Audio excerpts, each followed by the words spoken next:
Hello everyone, it's Oliver Harper here, and I'm back with Brad Watson to kickstart the Halloween season. How you doing, Brad? I'm doing very well, thank you very much. Excellent. Right, this one is Brad's suggestion, actually. It wasn't something I had announced, but Brad thought the Omen would be a good idea, and I couldn't argue with that. So, if you have your own copy at home and wish to sync it with our commentary, put the timestamp to 0 and press play now. Only if the devil will let you. As Fox's PR would say. Yep. Now, I don't recall seeing this as a kid. Very much later on into my 20s, I believe, and I didn't really find it scary, so to speak. I thought it was a very well constructed movie, though. Very simple kind of idea. Very, and how the story kind of unfolds. It's constructed as a thriller. Yeah, basically. Exactly. Yeah, I mean, I believe the script had a lot more horror elements. And originally, there was a lot more demonic literalism in it, and I think Richard Donner and Alan Ladd Jr. wanted to get rid of all of that and make it more of a because you can totally look at this movie that it's just about coincidence and about things just going so wrong for a guy that it drives him insane.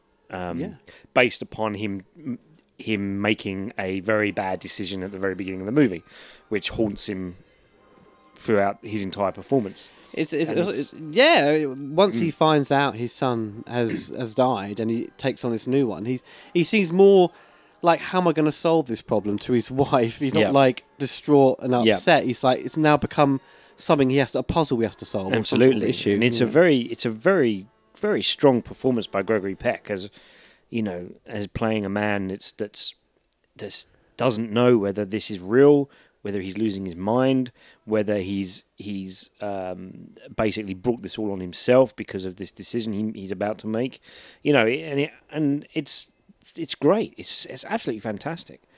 I mean, obviously, we just had that very simple logo there with the kid and the crucifix to Jerry Goldsmith's infamous score, which I'm sure we'll talk about a few times during this. Oh, of course. Can't stop us. Yeah, no, absolutely. It's absolutely amazing.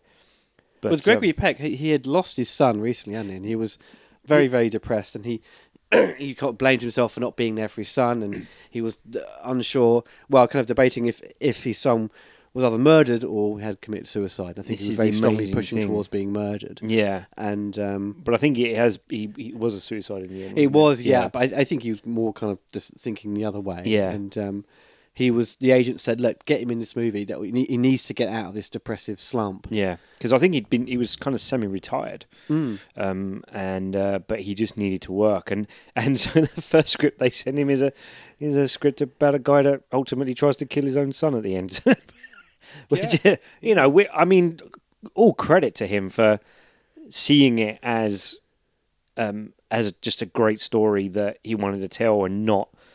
And maybe feeling that he can exercise some demons with it, but not tossing it out of hand, saying, "Oh no, I can't. This is too close to home." He really went for this, and he cared passionately about it. Him and Richard Donner really were passionate about getting this character right and how it all worked. And and they came to blows on a couple of occasions, but I think Gregory Peck normally backed down and let Donner have his way, and usually commended him. So here, right, look at this shot. The baby, the reflections, focus pulled to Gregory Peck's reflection there, and he's alone. And then, it's just all... And then suddenly this guy comes in the background, sort of lurking. Look at him lurking. It's amazing. Great visual storytelling there. Yeah. So this is the decision he's making.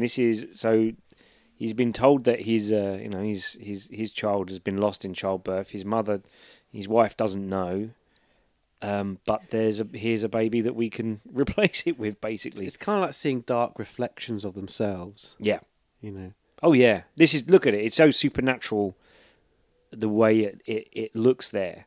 And this is the great thing that Donner does. He absolutely wants everything to be explainable by pure coincidence and pure bad luck, but he gives you these little visual tricks to just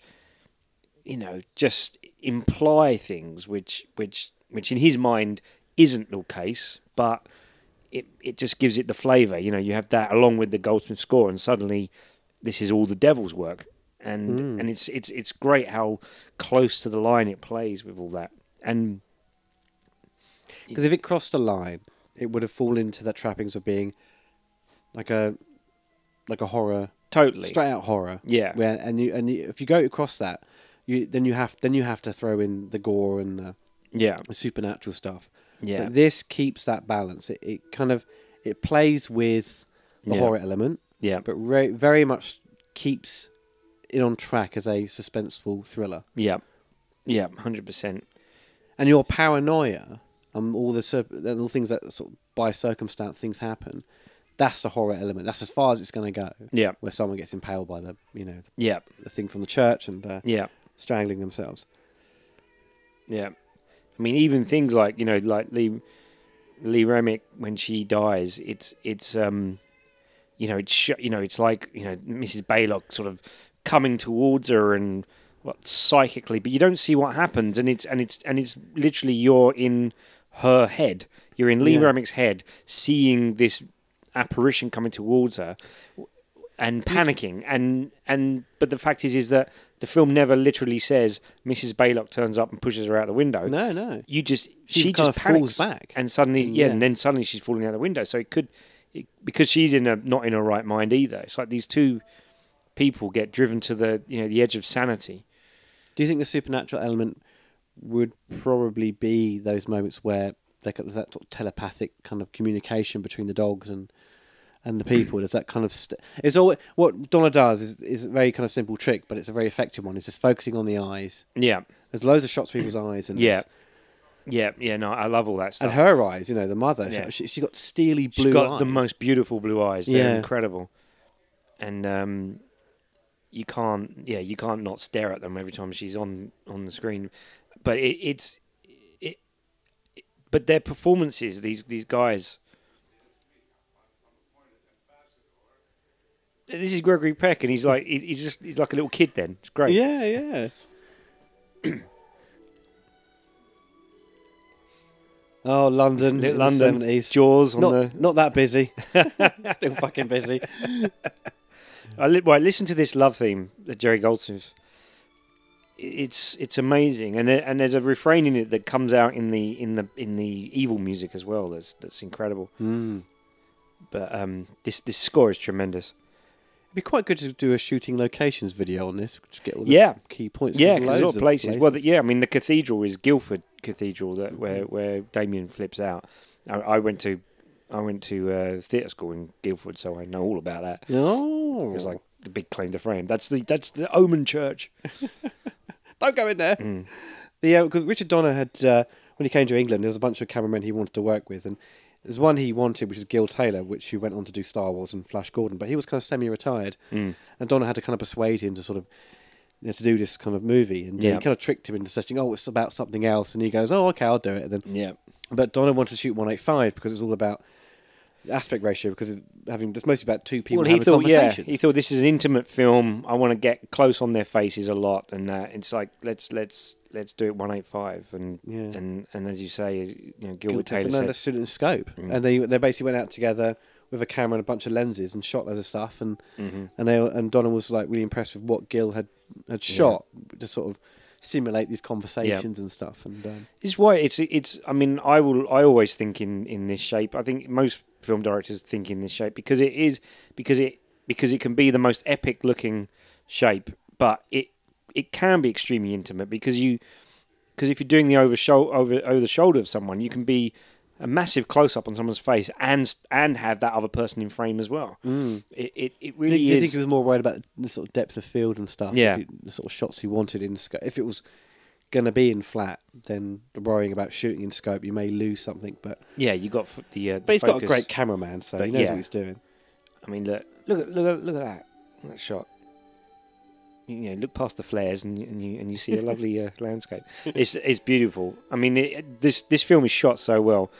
But we also should ask, people wondering, what's so significant about The Omen, apart from it being a great film, is that if it wasn't for this film, Star Wars probably wouldn't exist. and that's quite an interesting thing. Yeah, Donna does like to mention that a few times. Donna It's definitely true, does. But it Fox is true. Fox had not only had any hits for a number of years. No. They relied on the Planet of the Apes films. That kind of dried up. And then they weren't huge, big blockbusters. They were kind of... No, yeah. They were made just, a small amount of money and they made them a decent amount of profit, Yeah. but not enough Yeah. to sort of sustain a whole yearly output of work.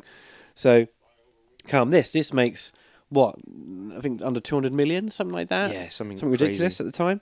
And so that saved the studio, that because it was working with Alan Ladd.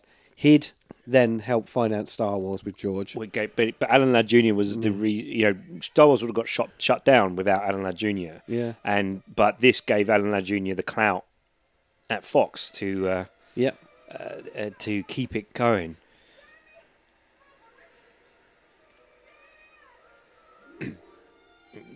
And then we may have not got Superman. Yeah. Because Donna Well, if Donna had not made this a success, he wouldn't have been. No, 'cause he was the exactly, flavour yeah. of the week. Yeah, essentially. exactly. He Offered everything. because when it was who was it? Was originally directing Superman? He did all the tests. It was the Bond Guy Hamilton. Guy Yeah. Hamilton. Yeah. So Guy Hamilton, when he left the project, they went straight. Who's taking for- these amazing CinemaScope photos? Yeah. There we go. This is so it's so amazing because it's like this is like a horrendous, horrible movie. Like so this girl is Jack Palance's daughter. Really? Yeah, Holly Jack Palance. Yeah, my Jack God. Palance's daughter, and Son of a bitch. Yeah, you are my number one guy. And she's in the she auditioned for Lois Lane. She did, Yeah. didn't she? Yeah. Mm. Her performance was a bit crap. Sorry, Oh, love. David Warner. Don't. Warner with big hair. You can't beat seeing David Warner with big Yeah. hair. Dr. You know P you- in League of Gentlemen. Yeah. Give him the ladies' cuddle. Doesn't sound too bad. Yeah, absolutely. Now, do you think that the nanny who's looking after Damien, Mm. she'd already been put in place by whoever's in control of these other people to look after Damien? Because Yeah. Oh, yeah. yeah, exact moment. There's a slight moment of rejection here. Mm. She's Yeah. taken Damien away. She feels like a bit Yeah. like, oh, I've not done my job properly or something like Yeah. that. Then she's to get his attention to show that she's still, It's all a for value you. to Yeah. him that she's going to commit suicide. So you- Or what, maybe like- because now the dog is going to tell her. So this is where we get this implied sort of psychic thing from the dog into her eyes, and then she goes and kills herself. But you're like wondering if she, Or maybe she was fine, then she's been turned. mm, It's ambiguous. yeah, You don't exactly. know. You You could don't know. because there's just so many ways to interpret everything. You can say, well, was she put in place by the devil but she wasn't good enough, so or was she just a genuinely nice nanny but then the devil gets rid of her so he can put his own minion in place, or was she just a crazy girl that just looked at a dog and went nuts? Oh, recognise him on the So, left. He's in yeah. The Empire Strikes Back. Yeah, and he's one of those actors that's always in. he wants British shot. a Waldorf salad Yeah. in Yeah. Fawlty Towers. Now this is horrendous. It's when she Yeah. smashes into the glass, it's Yeah. so real, doesn't it? Yeah, look, boom! Oh man, come on! And that shot with the maid on the far left screaming is just That's the iconic shot of the yeah. mother. yeah, Her reaction. Yeah, exactly. Yeah, her eyes are so wide, she's like that. But look, But everyone's cut to all reaction, these kids. everyone's silent. yeah, It's the like clown. it's either everyone's speechless, or they're just kind of Oh, absolutely. spellbound by Yeah. something. But I think I find all the reactions to things feel so genuine. Like, what do you do? What the hell do you do? Yeah. David Warner feels like very much like the outcast. He's he's Yeah. not someone who appears religious at all. No. And No, he's definitely he's definitely a very logical person that thinks he's onto something and starts to just believe his eyes when he starts seeing these strange things in the photographs.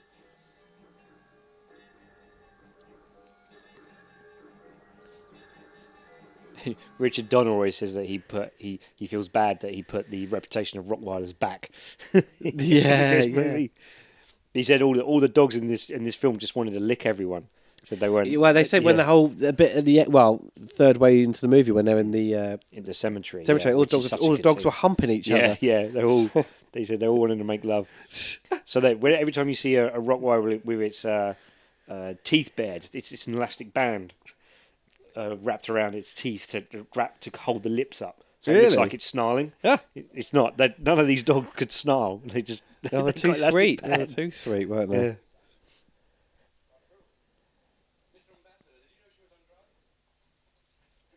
What kind of drugs? She was on paracetamol? She was on drugs. But then that that could explain away why she did it. She was just a junkie that it's that was a bit debunking any theory you may have popped in your head. Mm.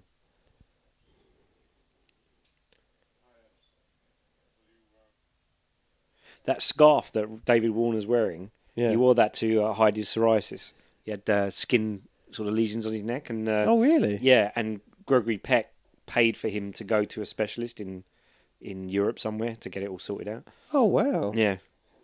I think him and Gregory Peck really got on really well. Yeah, it's the same old American faces in the British-made movies. Or the British shot movies in the 70s just American and 80s. Actors working around the system, aren't they? Just trying to get some work. It was like the guy you see in Superman 4 and Red Dwarf and Aliens. Yeah. Exactly. Yeah. And they're all there in all those movies.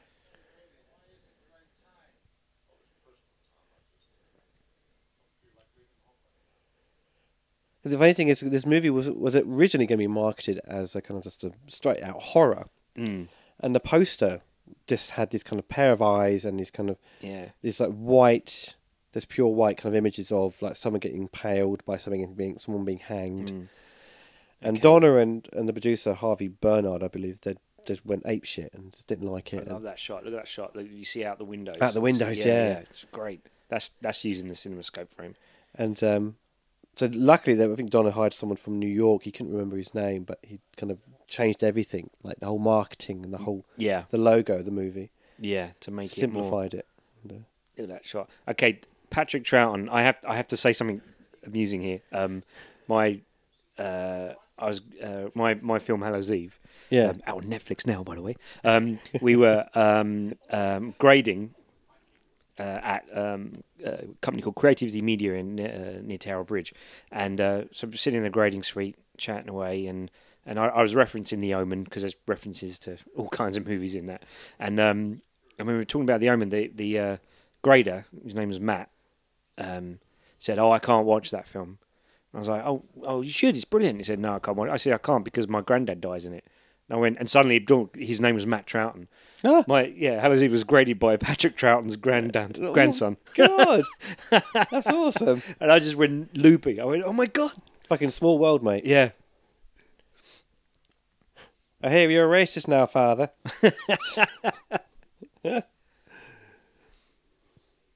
Goes. But he's great. Look at him. He just looks at the end of his tether, poor Patrick Troughton. What I don't understand, right? Patrick Chapman's character, he has 666 on him. Mm. So, is that something he's done, or is he born with that to be a servant of Satan? Because Damon's got it because he is Satan's son, right? The reincarnation or whatever. Yeah. So why does he have it? That was the thing I was a bit. That's the only thing I was confused by. Yeah. His mother was a jack.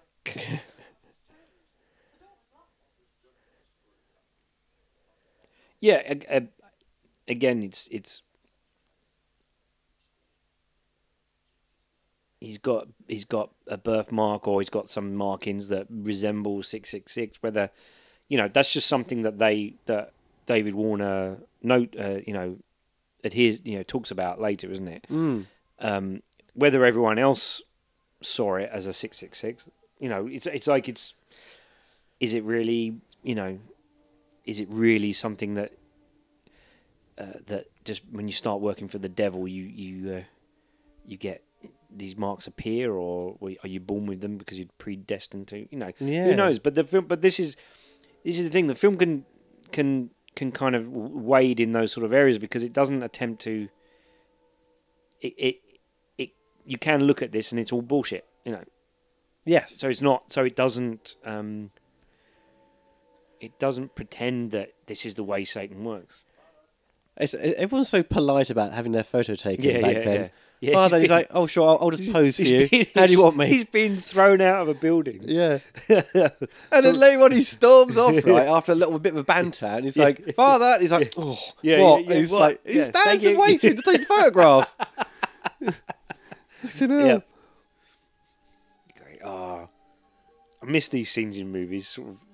I love these slow reveals and investigations.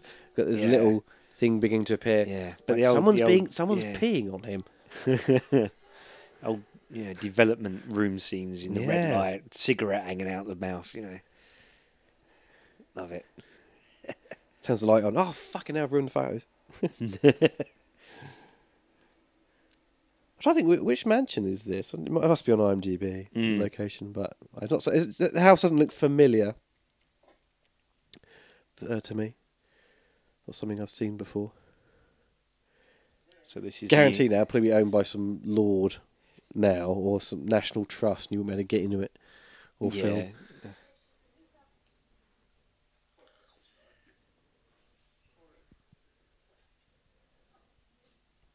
And here comes Billy Whitelaw. Yeah, well. She is like cool and calm, right? But she's very stubborn in some ways, where she does her best to stop them, but there's a point where she can't fully say. She'll give the game away if she is working for the devil, and she's like, don't take him to the church. And he's like, well, but the mum insists, so she can't go, no, you can't, you won't take him.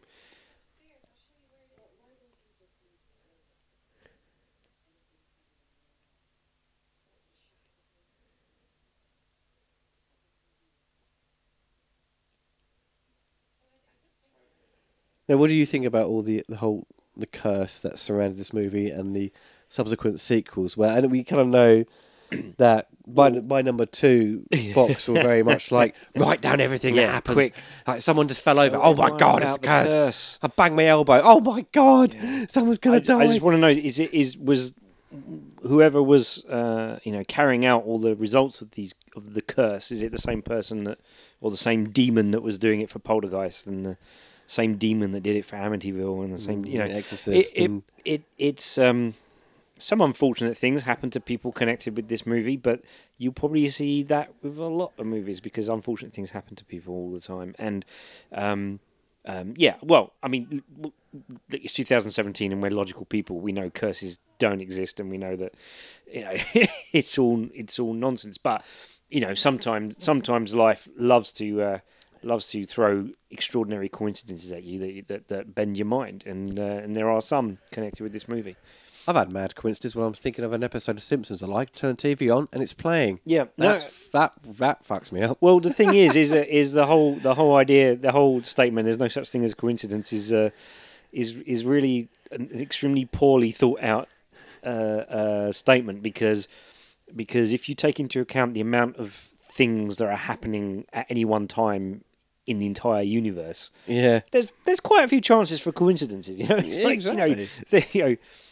And but we were chatting about it earlier. I mentioned that one of the things, this happened. Oh, sorry, we've just got to be quiet for this little moment because this is awesome. And again, she might just be saying this as a, she's a bit religious. She's a bit, And he's right next to the fire as well. The fires of hell. It looks like he's I'm here to protect thee. So that music. And it's basically Jerry Goldsmith saying, "This is all bad," and it's like, it might not be. She might just be saying that as her first introduction to the boys. She's a bit religious. She's going to be protective, but this is all cool stuff. There's beautifully shot. There's a great look at that. That is one of my favourite shots. That is a fantastic use of a wide-angle lens in CinemaScope. Yeah. And you play the whole scene out like this, I believe. I don't believe there's it makes the stairs look even longer. Yeah, stairs going away.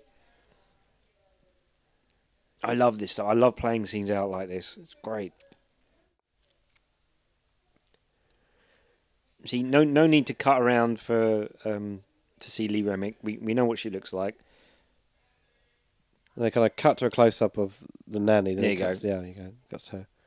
Look at that, like cutting on the. That's direct centre, isn't it? Yeah, yeah. That is We're wonderful. cutting backwards and forwards on the banister.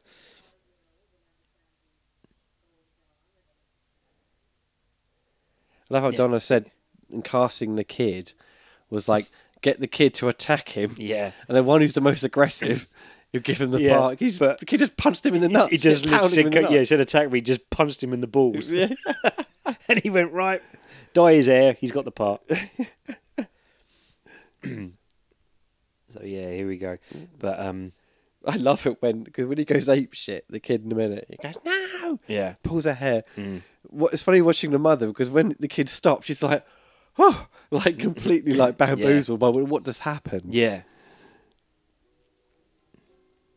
The music.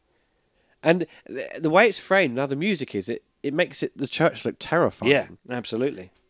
Look at his face. I'm not going in there. The music. This is just so good.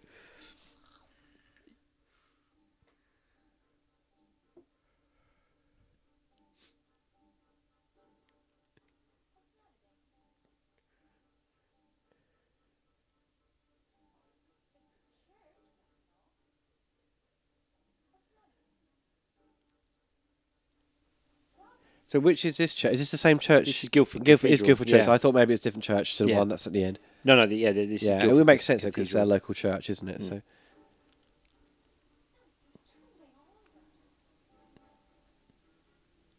It's when the music kicks in on the zoom in on the angel.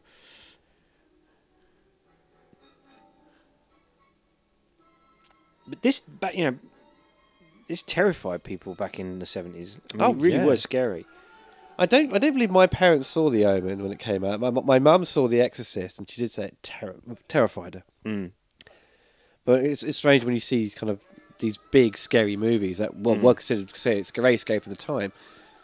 Later on, they seem very tame. Yeah. And The Exorcist felt very tame to me, but I totally appreciate how good it was as a movie. Yeah, yeah. I can't take that away from it. Same with The Omen. Yeah. Well, it's great because these two, this and The Exorcist, both deal with the devil in different ways. Yeah. You know, this is the devil as an unstoppable force. Yeah. An all-powerful, unstoppable force that you can never beat. It's not about possession. Yeah, either. and The Exorcist is basically the face of the devil coming at you and speaking directly to it. And they said other people said like, The Omen's always got The Exorcist kind of in its shadow all the time. Yeah. I saw this film first when I was a kid, and it really did get under my skin. It really did. It did scare the bejeevers out of me. Do you think that was mostly down to Jerry's music?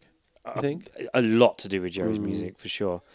And the music. The thing that really winds me up is people, and we've got only fools and horses to blame for this. Is every time you speak of The Omen, everyone starts singing that the Cole Orff thing, the O Fortuna, which I know mainly from being used in Excalibur. But that people keep saying that that's the Omen tune. It's like no, it's not. It's not the Omen tune. It's not. No. It's listen to the Omen tune. It's much more like Straczynski and that kind of thing. Just because it's a choral piece. But apparently, when Richard Donner asked Jerry Goldsmith, what do you hear? What do you want to what do you do? Apparently, Jerry Goldsmith just went. He said choral music, and he just kind of made that up on the spot.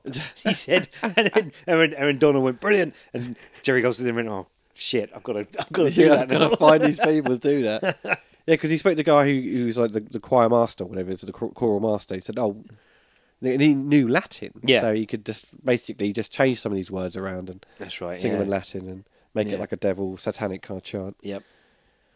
And then he won his Oscar with it. He's won Oscar, which is he got painful to know that he only won one Oscar. Yeah, he got nominated at that point. Nominated about 14 times. Yeah, it's like, never won. Joke, man. He wasn't going to turn up. Exactly. He got fed up with just. Well, Hans Zimmer had that problem as well. He kept getting nominated and never. He's like, I can't be bothered to go to these things. I'm not going to win them.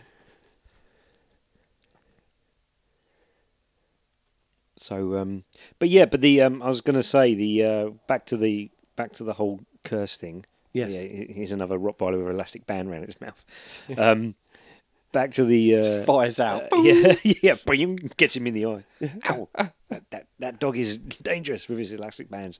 So apparently one of the big things was Gregory Peck always used to eat in this particular restaurant in London, and the one night he didn't go, the IRA apparently gunned down a lot of people there, and people go, "Oh, it's the curse." And he's like, "No, that's bloody lucky, isn't it?" I mean, yeah. I mean, if the devil wanted him, and and they were going to film on a plane, on a private plane, and it got cancelled last minute, but the day they were going to film it, that plane crashed, and it's like, well, that's lucky. Someone's, if there's supernatural forces at work, it's saving you. Yeah.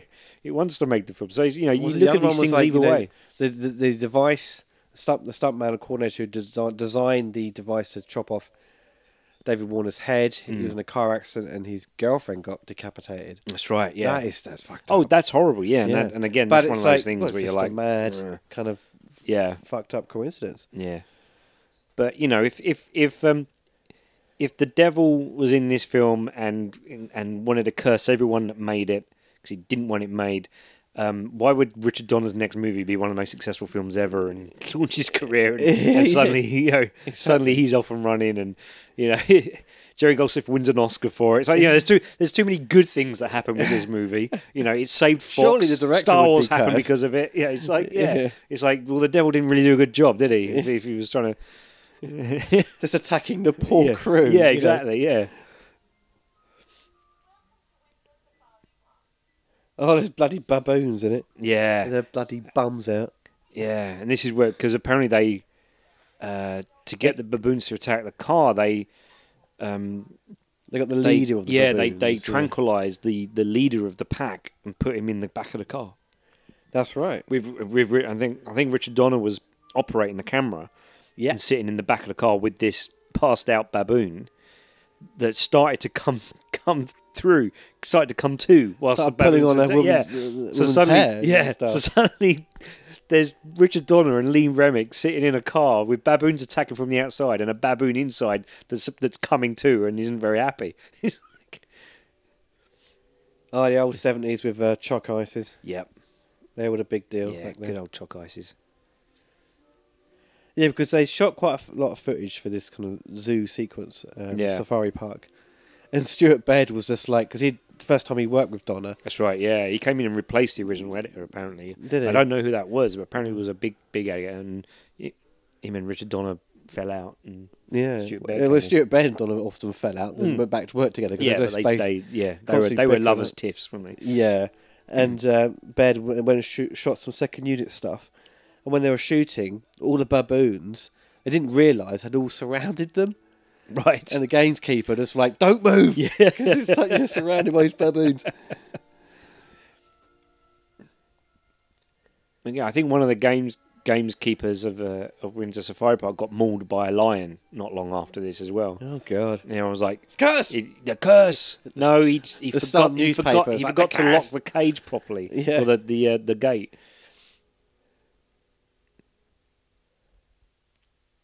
Oh, I didn't notice that shot, actually. What was he confused by? What was he... Because Patrick Troughton is standing outside his house. That's right, sorry, yeah. I Yeah. just didn't see who he'd seen, Yeah. It's great. It's like, again, it's like, so he's got like a paranoid zealot coming at him now. Yep. Baboons are dangerous. Because they tried to get their attention by giving them bananas, and they just ate the bananas and just wandered off. Bit of a silly move, I'd say. I think Lee Remick was really terrified when they were shooting Yeah, this. she was, yeah. The kid was terrified as well.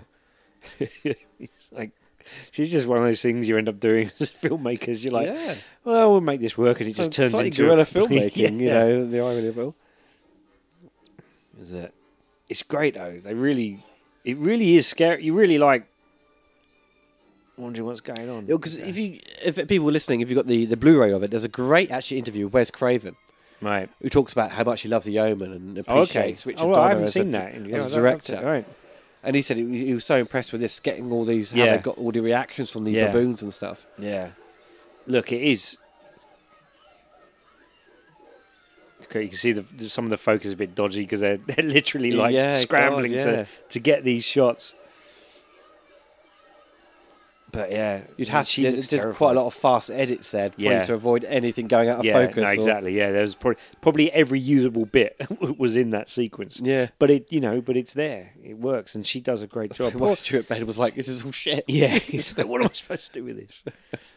But there's some master classes in editing in this film.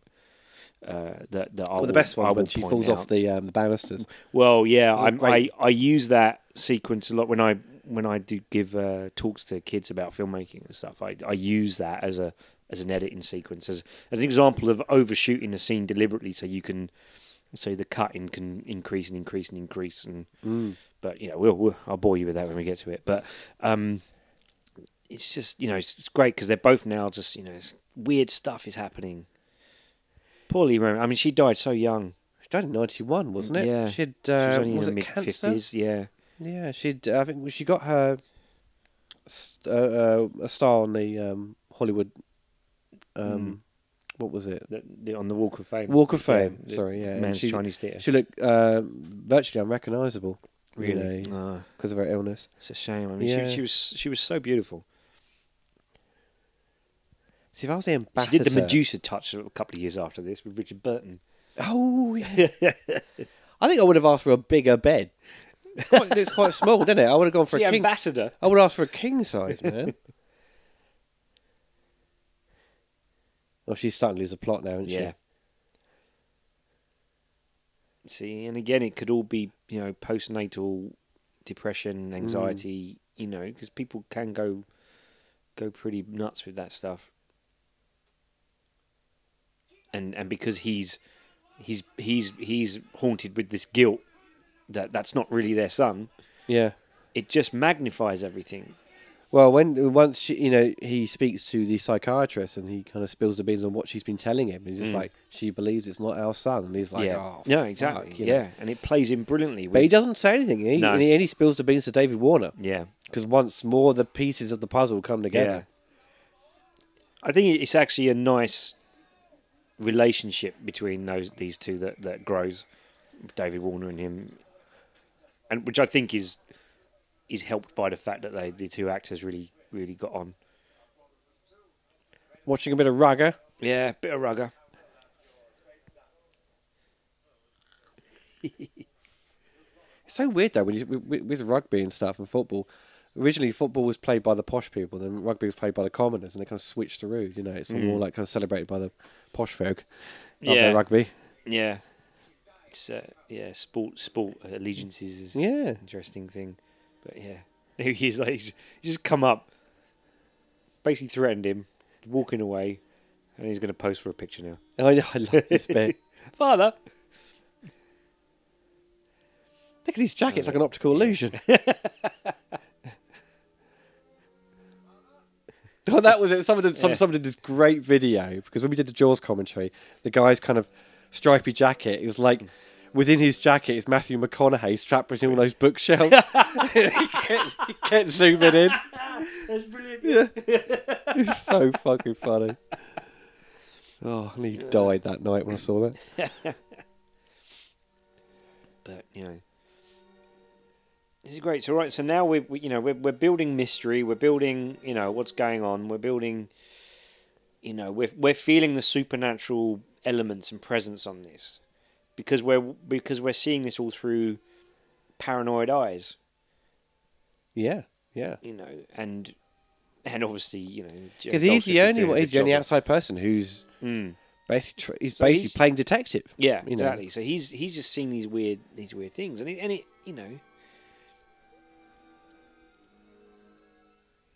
because the Japanese horror film The Ring kind of played on this idea about seeing stuff in photos, early things happening where people's faces look distorted. Yeah, that's right. Yeah, sort of portenting that they're going to die. And this is another prime example of what thrillers do. Yeah, is having a conversation. Yeah.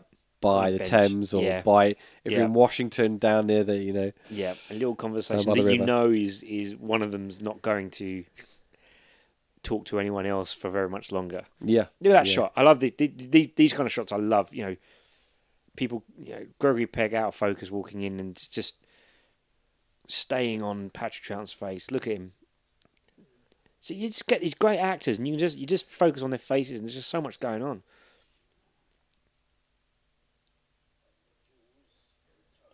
Okay, this poem is awesome. It sounds so biblical. It's totally made up. It's totally made up. Totally made up. Yeah, totally made up. Doesn't exist in the Bible at all. Oh. Totally made up. Yeah, no, this is what you can do with movies. You know, you can pretend things are real and they're not. You know, and people believe you. I thought, yeah, 'cause I just thought it was reciting a passage from the Bible. I made a movie about 7 years ago that was about the Bible code. Okay, Yeah. and it's you know, and in the movie it's all the Bible code is real and all that stuff. And people kept asking me, so you do realise that the Bible code can't be real because of that, and that. And I'm like, yes, I know it's not real. It's a movie. I made a movie. You know, it's not real. Just because I've made a movie about it doesn't mean, you know, and you can, you know, you can invent all these things and make it real. And that's what filmmaking is all about. And if you deliver it with such conviction, exactly, yeah, it's verisimilitude. As Donna always said with Superman, it's verisimilitude. You build enough truth into your film. You make the framework of your film feel real.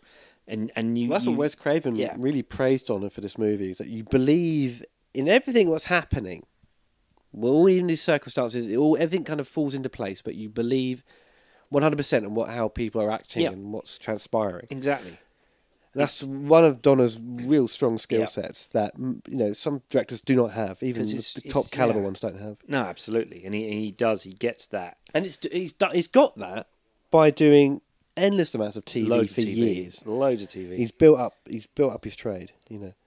And it's about, you know, it's about convincing people that this is real, and to believe for the duration of the movie they believe it, and it's called storytelling.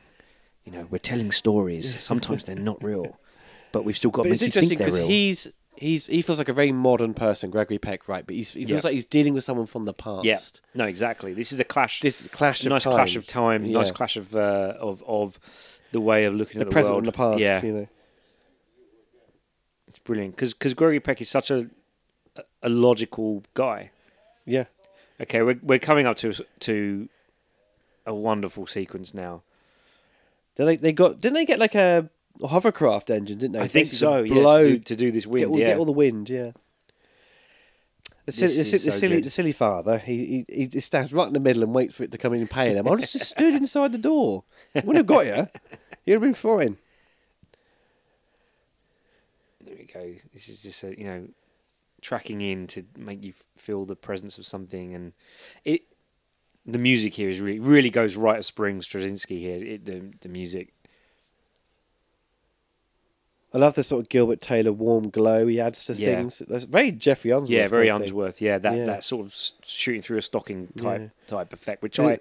DPs were doing wonderfully in the 70s. Absolutely, there's this kind of that painting a picture and we with every shot. Try and recreate that digitally now. You know, you shoot on digital and it's also sharp, and you go in and you it's artificially adding it. Yeah, it looks awful. Yeah, it's like reducing the sharpness down on your TV. It's crap. Yeah.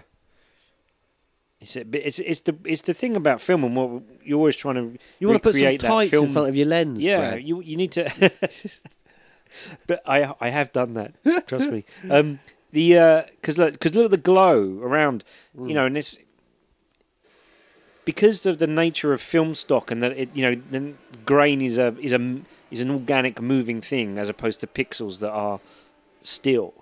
That's why film has that organic feel to it. Yeah, and definitely with the blacks as well. Yeah, blacks really give it that detail. Okay, this music is so good. This is one of my favourite sort of tracks, probably second only to the one when they're at being attacked by the Rottweilers at the graveyard. Oh yeah, but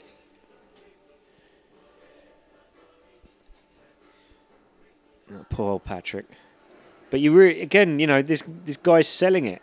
There's a little bit of. I think it was a map there, travelling map. A little bit of optical going on there. Yeah.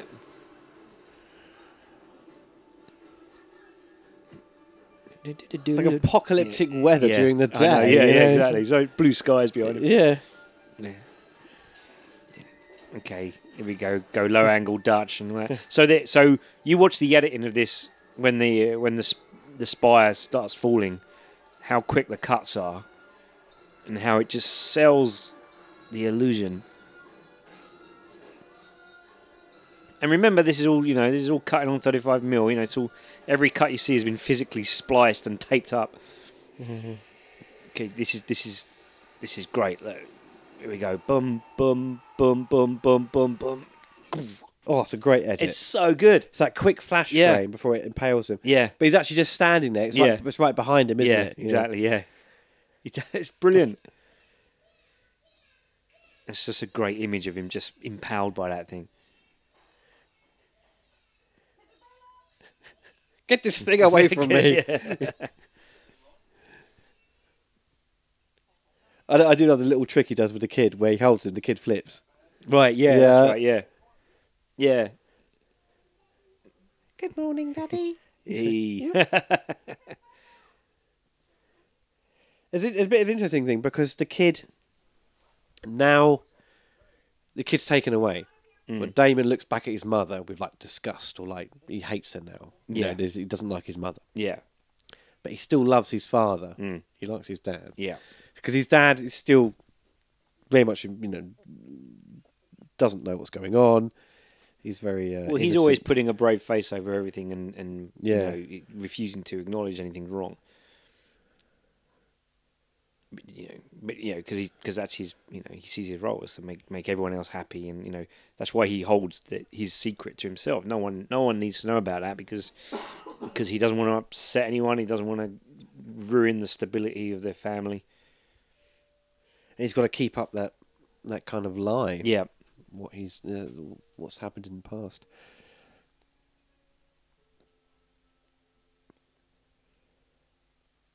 Nice travelling shot round there. Yeah, because he's been told now, hasn't he, that his wife's pregnant, but the father already knows before he actually finds out. Yeah. Which is now. That's right, yeah.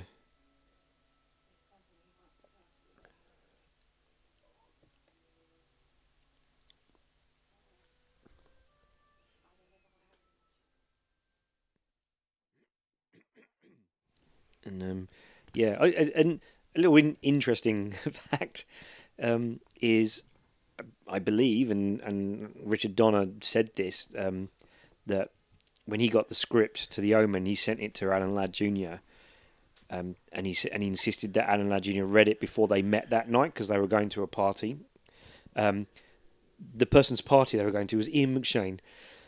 Ian McShane? Yeah. So everything comes back to Lovejoy. If it wasn't for Lovejoy, this wouldn't exist. If it wasn't for Lovejoy, there'd be no Star Wars. Everything comes back to Lovejoy. Oh, good old Lovejoy.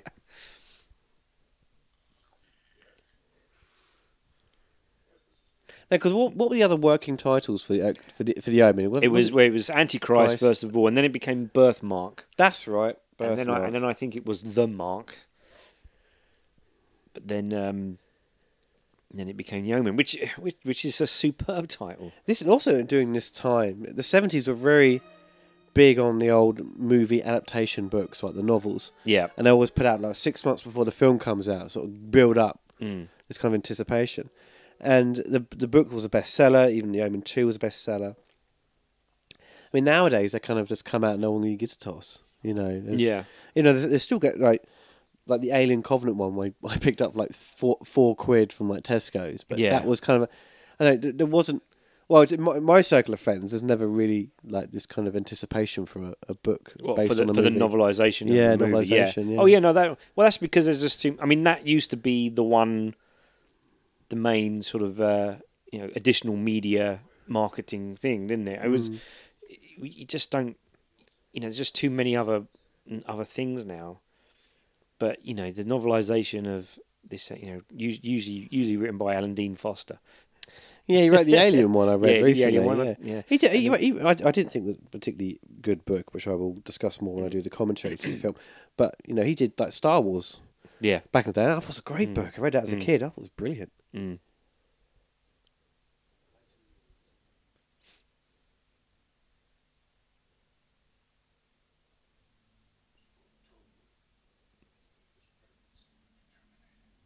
His voice is superb. Yeah. Just like that. That's trailer fodder moment. Oh yeah, that totally. Voice. Yeah, he was foretold. Yeah, and but these two guys, the other actor who I don't know his name, but he popped up in a lot of things. they just, simple little scene there, and he absolutely, they both sell it. They sell that. They sell that scene. The dialogue is right. Everything logically makes sense. You understand what's making him tick. You understand what's making the other guy tick, and it just, very simple little moment. I love it how Damien's kind of winding himself up here to do this. What he's about to do. Yeah, exactly. And this is and it goes. The goldfish, wasn't it? Because Dick Dorn didn't want to hurt the goldfish, so he got tuna. Yeah, and painted them. Yeah, you know. Well, this is where we're coming up to that to the amazing fake shot of her falling. Where it's amazing, where it's on the side, But we're great pointing camera it out. trick, isn't it? Great, just great little camera trick. But this is, you build up, the music, and then when Mrs. Baylock opens the door and he's released, it suddenly just goes quiet, and you just have the sound of the tricycle, and that's when you just cut.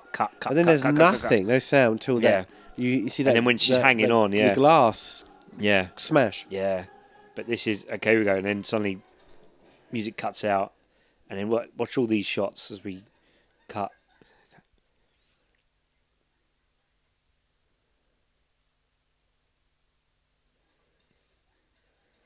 Because they basically have to get rid of her pregnancy, don't they? This is their way they're going to do it. It's a bit of an elaborate way to do it. Yeah. Cut. Boom.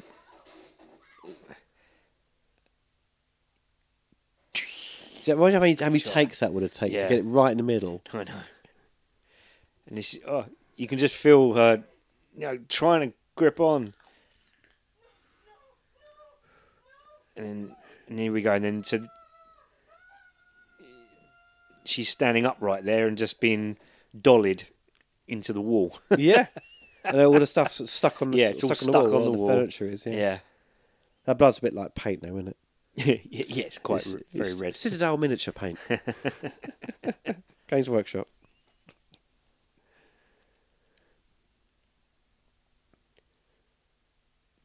Yeah, I think. Love how her arms folded. Yeah, like Peter Griffin. When every time he falls over, his arms completely folded over his body. Yeah. Look at that fucking sound! Look at that boom mic. It was huge. Fantastic. Fucking hell. In those days, you had to work out to be a sound man. The steadiest arm on the planet. Yeah. Hold that up. Come on. That'd be the worst job, actually, being a sound man on set, just holding stuff all day. God. Boom ops. Yeah, man. Good boom ops are worth their weight in gold. They are indeed. Buggered if I'd do it. Well, at least she's got a window, position for her bed. I was quite lucky when I was in Annabrook, I had a window position. Not stuck to some old fart next to me coughing. Shut up and die! No, that wasn't really. These two guys having an eyebrow off, like Gregory Peck's eyebrows. Eyebrow off? Yeah. Fight! They're just, their eyebrows are just literally fighting each other for screen time. So now the pregnancy is. The pregnancy has been terminated, as foretold, through an accident. Not, Because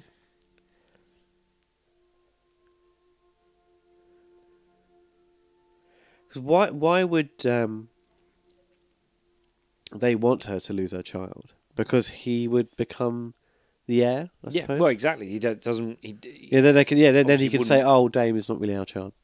If he's not heir to the throne, exactly. as it were. If it got found out, if it did get found out that he wasn't really, it could jeopardize his, him inheriting not just the money but the political position. Yeah. If he is the devil's son, of course, the Antichrist. It's if his parents didn't want him to go into politics, I think he should be a gardener or something. Just push him into that. He's just he's just making these really kind of haunting trees and gardens. His labyrinths, and sends people into him. I come out really bad hay Wants fever. to be an artist. Yeah.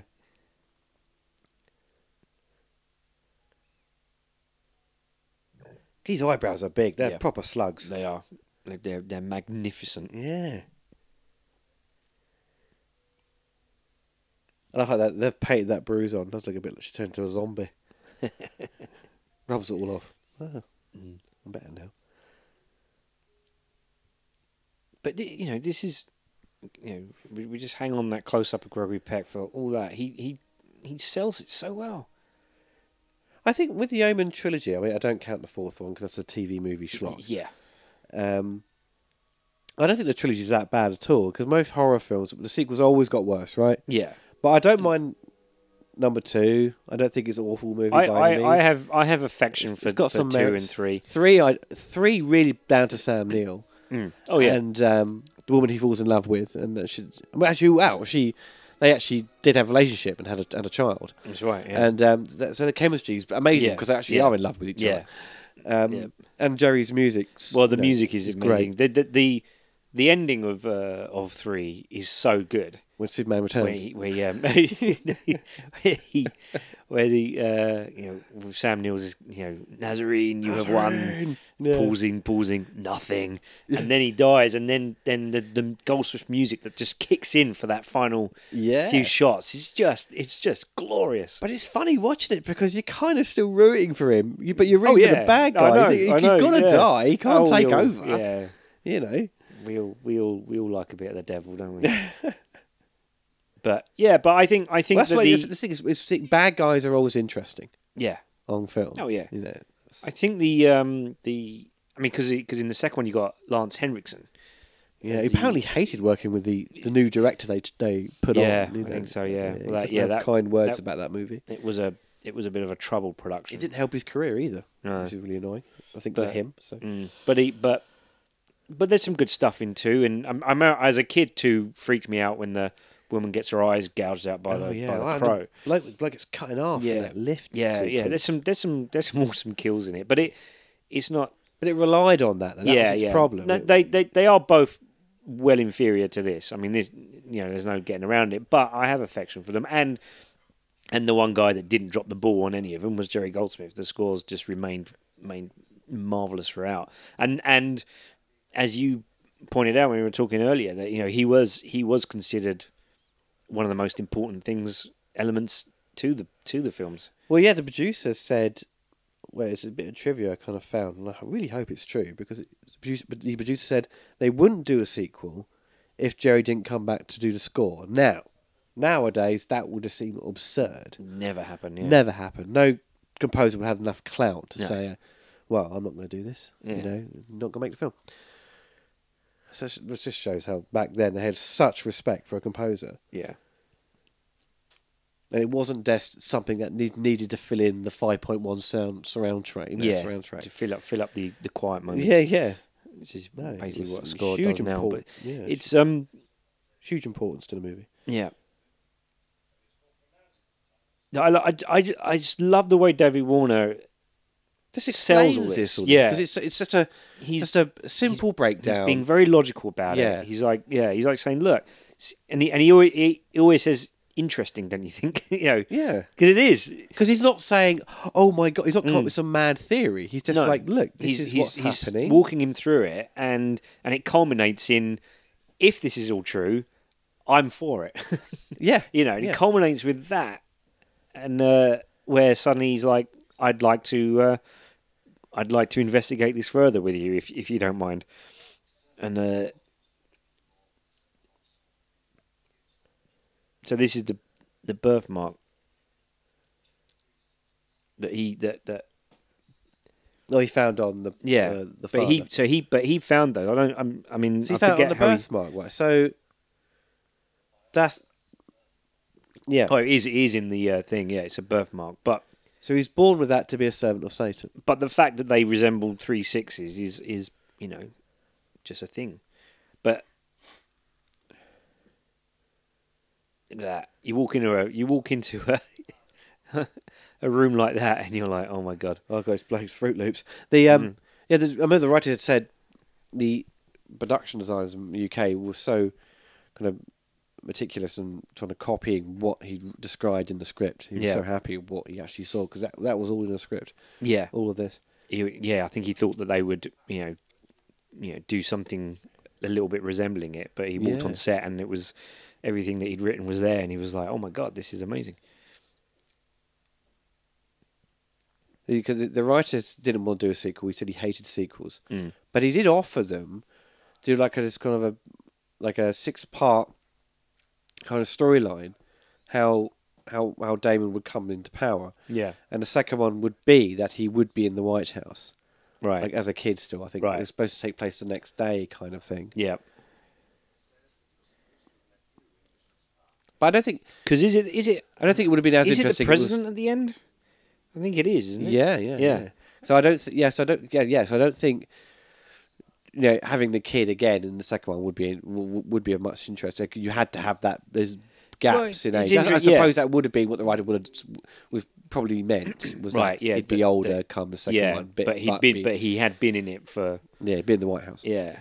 And that would have been an interesting thing where he'd kind of manipulated the system so they'd still be in power. Yeah.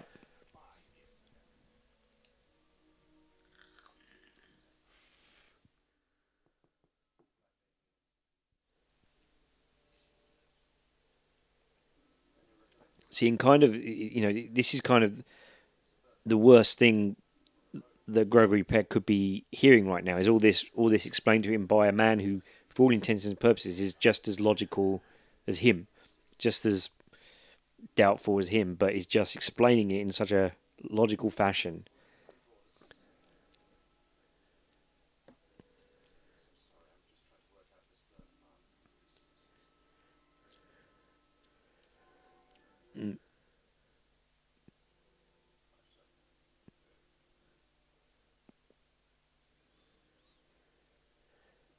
This is now the first time being honest, really, about everything. Yep.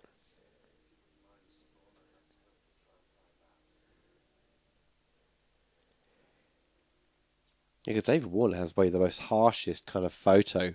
Like, what's going to happen to him? He's been cut right through him, This is it coming up, isn't it?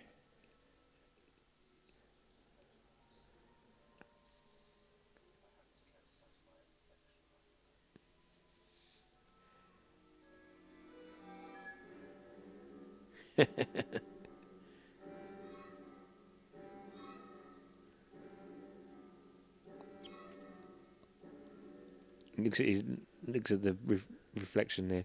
It's and because he when his head comes off, his head falls looking at his own reflection again. Yeah. Very, very clever. It's incredible. It's so good because that shot we just saw of him looking at his own reflection is echoed with his own head when his head's off. It's fucking mental.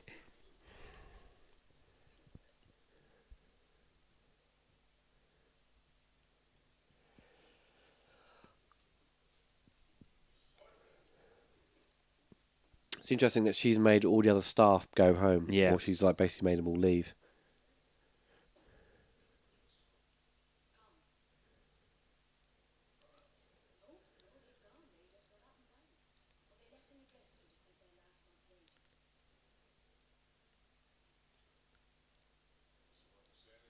That's a sick jacket he's wearing, isn't it? Yeah, I do like that jacket. It's pretty good.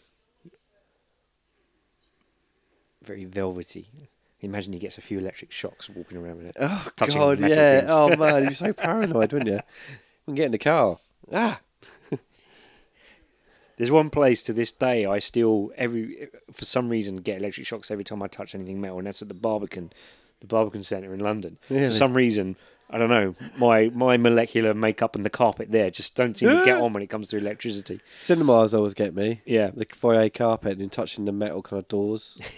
Yeah, It's no, like, exactly. Every time once it's happened once, every time you go to touch something. Yeah, it's like let's go back to Simpsons again. You know when Lisa has those two cupcakes, she's got electric current running through them. Bart keeps trying to grab them. Yeah. Keeps getting a shock. Yeah. And by the end, he goes for it. He goes into a ball. And But that was another thing when we used to edit on 35mm. You had trim bins with all the the celluloid hanging up in them. Is people would just run their fingers down the celluloid very quickly and then go up and touch someone. and you get electric shock. Massive spark. So this guy here is apparently the son of one of the major mafiosos in Italy. That's right. And when you saw him get out of the car, He's got a broken finger. Yeah, because Gregory Peck slammed the door on his hand, and I always thought they were trying to kill him. Yeah, he said it was mad at the time. Like the local mafia were running these towns. They were after him. Yeah, it's crazy. I'm sure that's probably still going down. I don't know, but see, if the devil had anything to do with it, they would have shot Gregory Peck for trying to kill the mafioso's son. He's good though. He looks the part.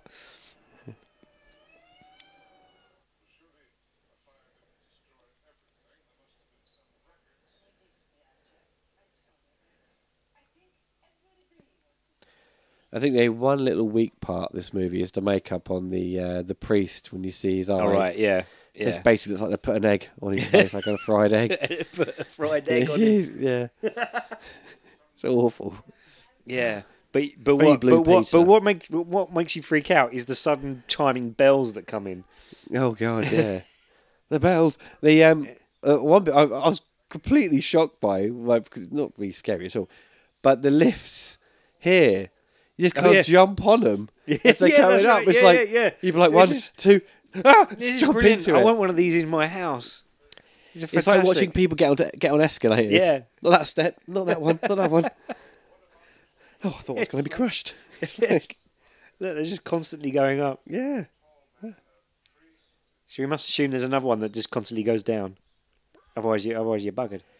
It's quite efficient actually because it's constantly moving, constantly. You don't have to wait for an elevator. Yeah, just jump in and.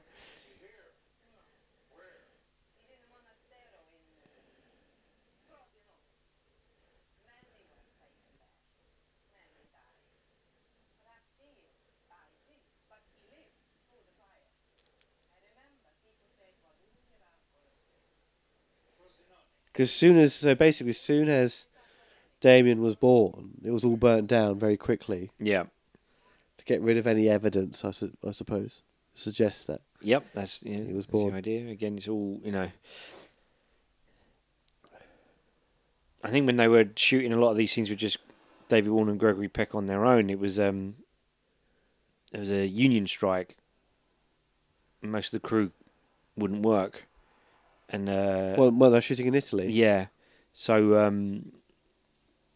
a lot of these shots are literally David Warner, Gregory Peck, Richard Donner, and Gilbert Taylor. I think. Oh wow! And no one else.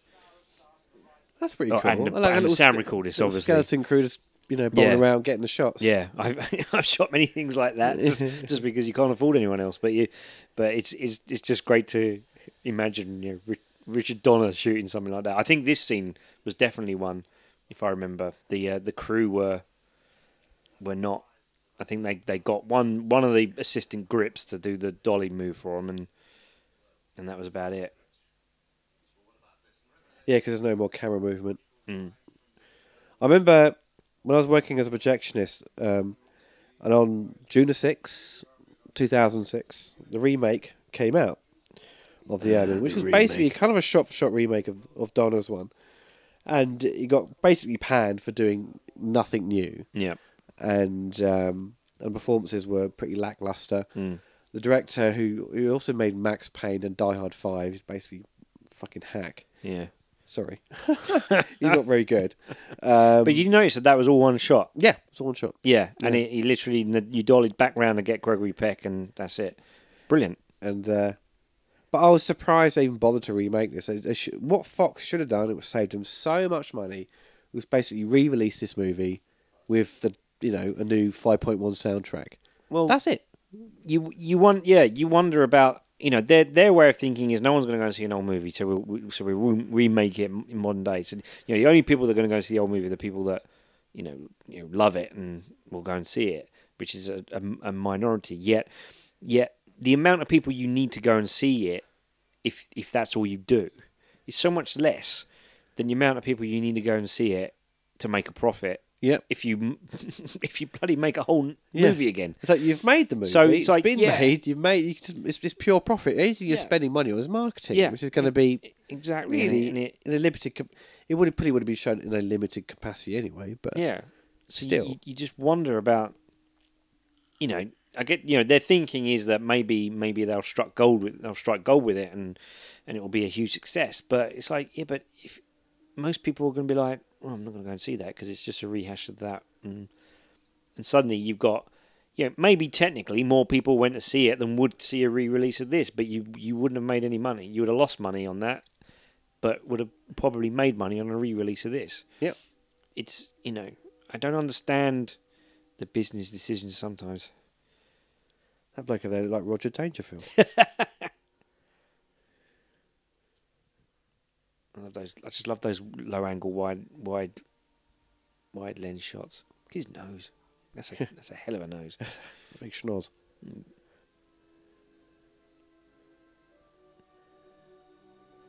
There you go. Look at that. Awful makeup. Well, rubbish. Paper mache kind of job. With a fried egg.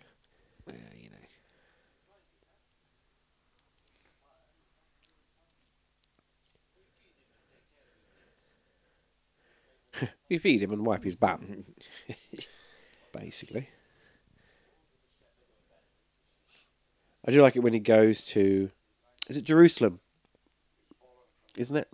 Is that where they go to? In this one, when he goes to get the daggers. Oh, God, yeah. Yeah. And you see like the kind of the... That's Leo McKern. Yeah, and you see the birthplace of kind of religion. And it's all this kind of wasteland. It feels like this kind of haunting thing is still there. Yeah. You know?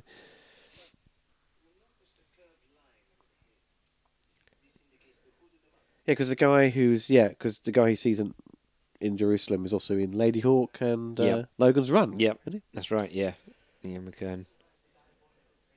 He's a great old actor. He was.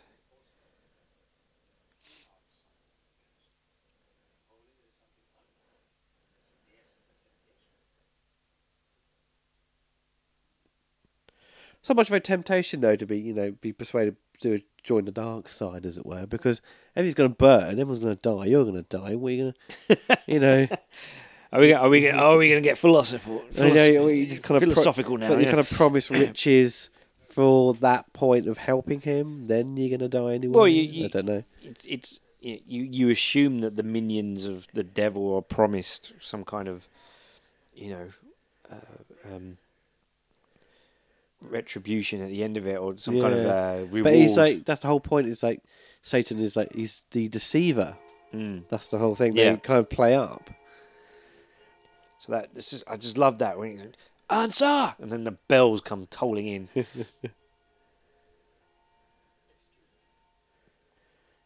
He needs his. You could have really just gave him a bit of paper and a pencil. Instead of had to carve out. Yeah. Yeah, it's more dramatic like this. It is, yeah. With it, he's writing on the slate, isn't he? But yeah, it's a great old building.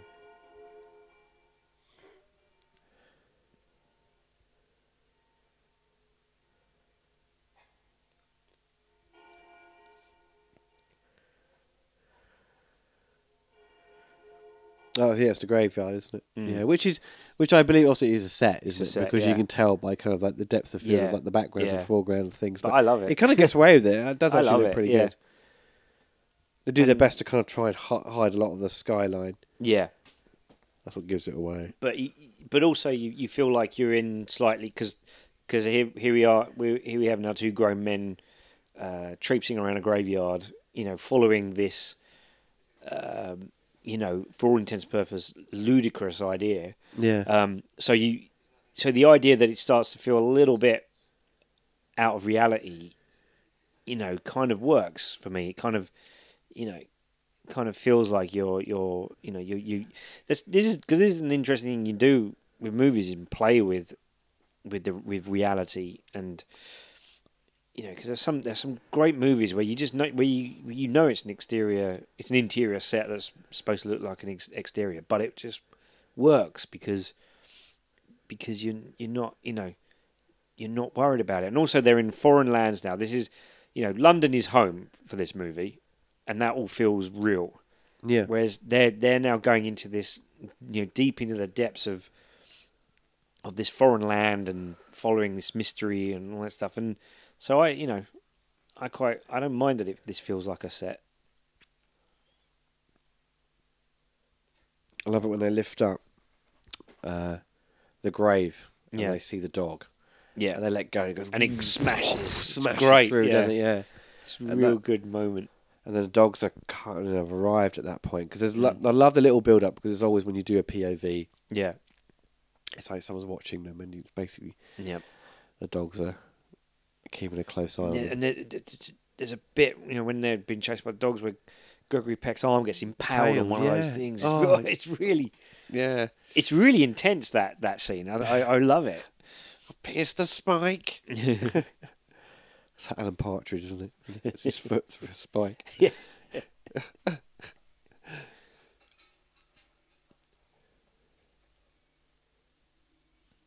Nice bit of wind.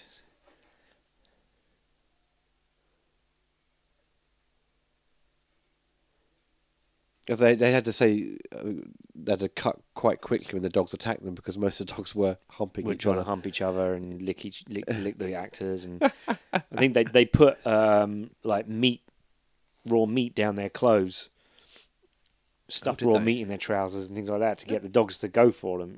Like. I think there's a scene where one of them's going for, I think it's David Warner's shoe, and it's a stunt man who's got like doggy treats hidden in his shoe.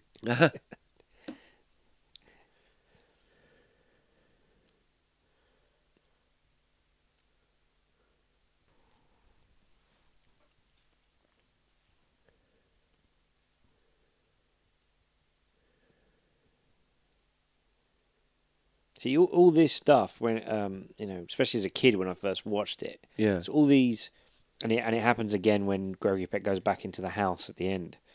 The build-ups. It's this, one. That's a wonderful set piece, actually. Yeah, look at it. Yeah. Look at that shot. You It's can see beautiful. the city in the background, Yeah. which I've recreated. Yeah, little lights twinkling over there, and it's a beautiful tracking shot. And it's very kind of shot, very soft focus. Yeah. So it kind of hides any, any joins. Yeah. It's great, and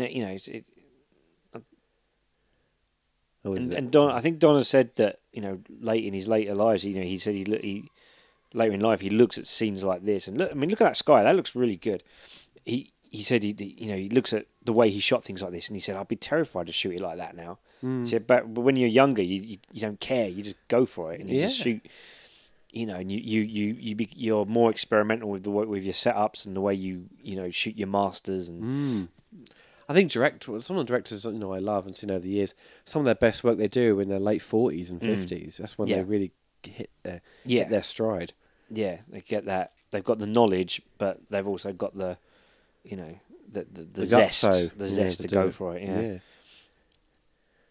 See, Brad, your best work is yet just not far away. We're in your 40s. Come on. Where's your Superman movie? Nah, that'll be the next one. Well, hopefully the next one's going to be a movie that I'm in development with Mr. Casey with. Oh yeah, and, we're wrecking in Scotland right now. That's for that, and if we get that, didn't you go earlier this week? We were going to be going next week, but we had to postpone that for some reasons. But we're going up with the HODs to recce the locations we're after. But there we go. Look at that. It's like a dog, and then you can't hold on to it, and then that's such a good shot. Awesome, great sound effect. Yeah. And they killed his son because you can see the skull has been it's brutal. Yeah. I love David Warner there. He's really quite concerned. He's like, no, don't. You don't want to see that. Yeah.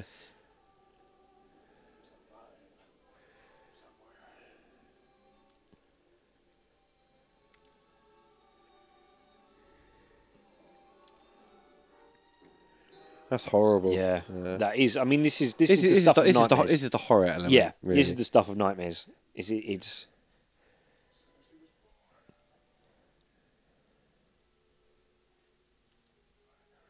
Absolutely, I think that's the sort of elements of this kind of churchyard and how it's shot. That sort of universal horror movie, but in colour. This was terrifying. Yeah. These split diopter shots with the dogs in the background, and this music. This is just. This terrified people in the 70s.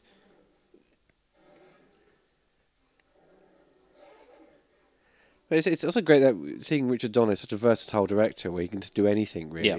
That's what I always say is what makes a good director is that they can tackle different genres Yep. and still make them successful Yep, without having to absolutely. be confined to one thing all the Yeah. time, you know. Because we're a lot. We're Storytellers, We're eclectic people. Got eclectic tastes. I've said this a few times in Fix It in Post. I don't understand why people say something's been done that way before, therefore that's how it has to adhere to it. And it's like, no, mix it up, be different. Yeah. So this is great. The editing and the I mean these dogs, you really believe they're going for them. Oh, definitely, and they're yeah. not at all. They're just trying to sniff some meat in their coats.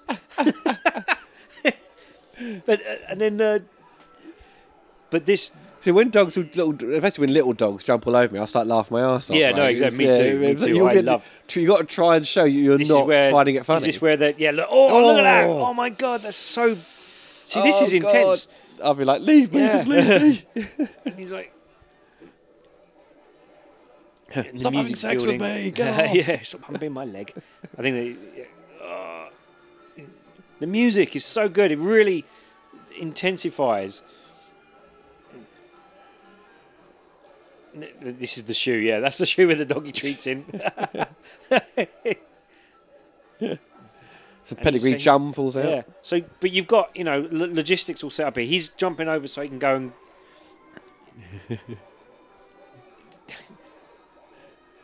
So he's now going over to try and save Gregory Peck, who's impaled his arm.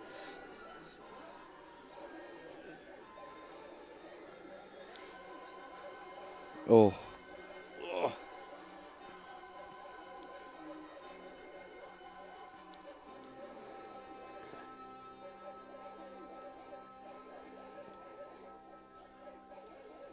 You just hear the barking.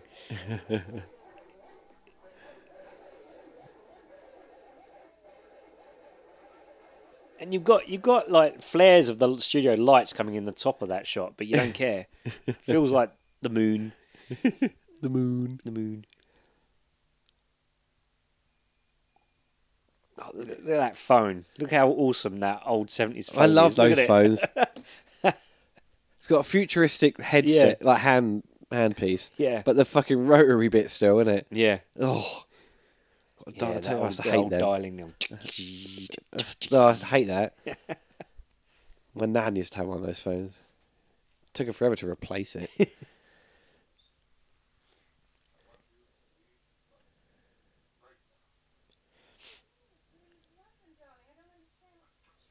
And this becomes heartbreaking. So coming up was a scene that Gregory Peck and Richard Donner disagreed on a lot.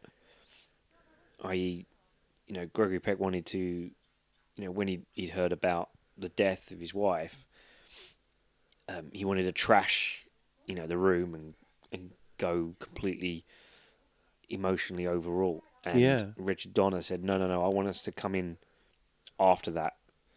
I want you to just be lying on the bed still and saying your dialogue like that, like you've gone through all that, and we're meeting you at the end. And Gregory Peck disagreed totally, and they apparently had an argument about it and all that stuff. And Gregory Peck walked off and all that. But then in the end, Gregory Peck came back and said, "Okay, look, you're the director. I'll do it, but I disagree with you." And so they did it. And then the next day, when they were watching rushes, Gregory Peck sneaked in and watched the rushes, and apparently when that shot finished, he stood up and went, "Richard, Mr. Donner, you were correct." So this is where she's suddenly Mrs. Balog's there, And we have all these close-up shots of their eyes, so you feel like there's something going on. Could she be pushed, But or she's just fell back in shock? Walking along, yeah. So what's happened now? She might just be coming to help her get, and then she could have panicked and just fallen out.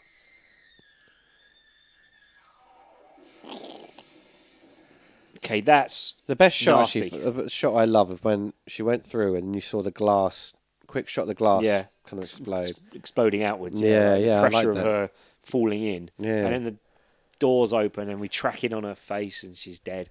It again, that's stuff of nightmares.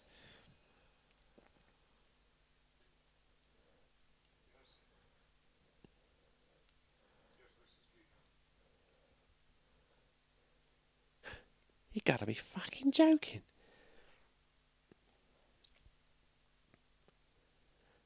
So Gregory Peck at this point here wanted to trash the entire room once he found out. Yeah.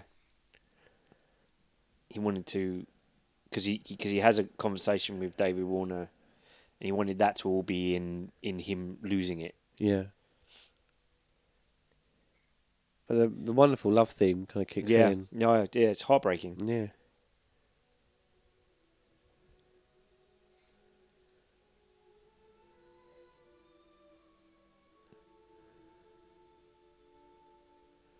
So he falls down. So now, basically, the idea is that how Gregory Peck wanted to play this has happened.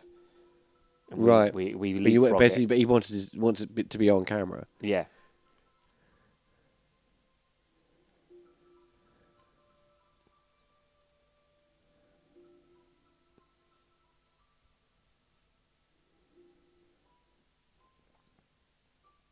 So yeah, so this scene here is the scene that I think, as it was written, Gregory Peck envisioned him doing it all emotional and crazy.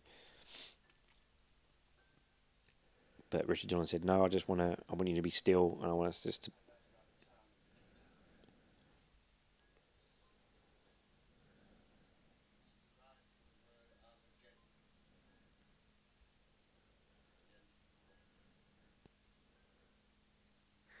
It's a great shot. Just staying focused on him, slowly pushing in. David Warner's soft out. No need to cut or anything, just...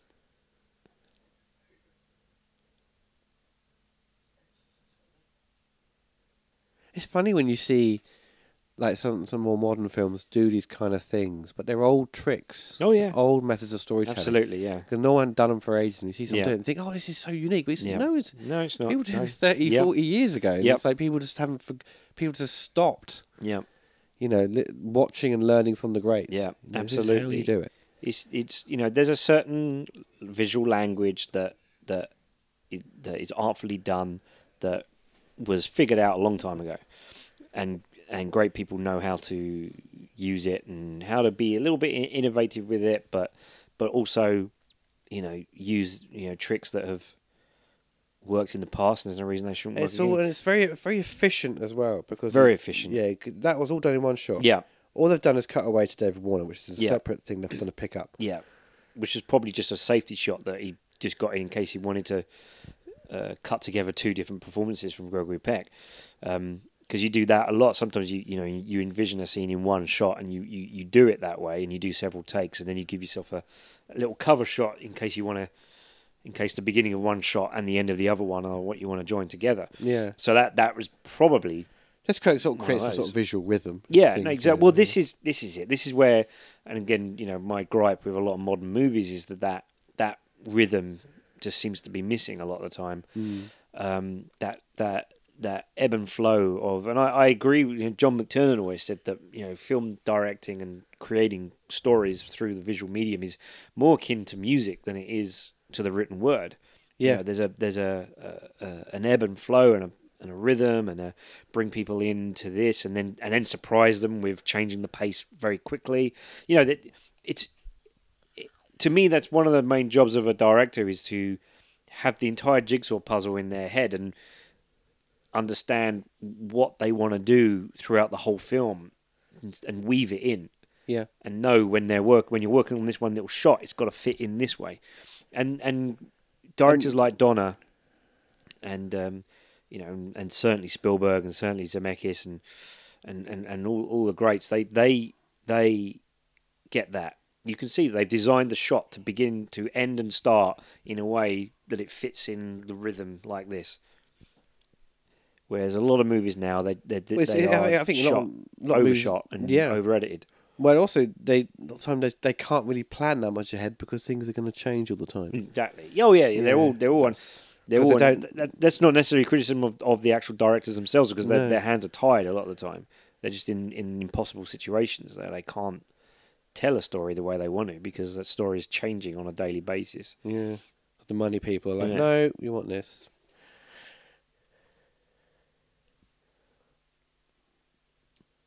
There's old Leo McKern. Look at him. You believe every word that comes out of this guy's mouth. This is why Richard Donner knew he wanted to cast him in Ladyhawke, because the guy that explains the story, the guy that explains the tale. Yeah. He said, I need someone who you believe every word that comes out of his mouth. Yep. He played in part of the curse. Mm. You see, Ladyhawke. Yep. I love it. Is it this one where you see Damien on the wall? No, that's the second one. That's the second one. The beginning of the because Leo That's McKern's right. in the beginning of the second one. Yeah, that's right. Yeah.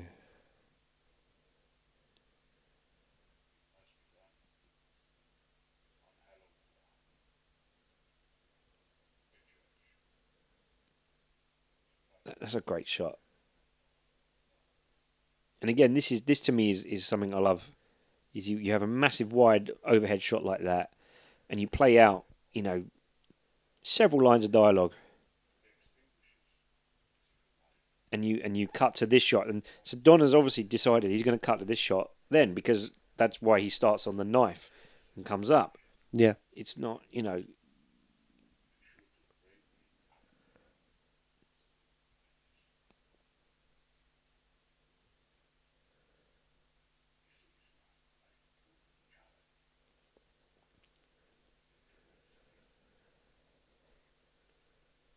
So he's got to stab him in a very specific way. Yeah. With all those daggers. Yeah. That's bonkers. Because in number 3, they kind of forget about the whole having 6 daggers, because each of the... Yeah, the dagger, I think if I remember rightly, the daggers are he needs to get, and he's trying to find them all, isn't he? Yeah, because the Christians who are fighting back, they've all got a dagger each, the guys that go That's after right, him. yeah. So I was thinking, wait a minute, I suppose... Cause they're trying to find him, that's right. Yeah, and they find him, yeah. Yeah, because I suppose when you stab him once, he's kind of weakened, I suppose. Yeah. Then, but well, they don't appear to stab him with all 6. Sequelitis, they start playing fast and loose with the rules set up in the original.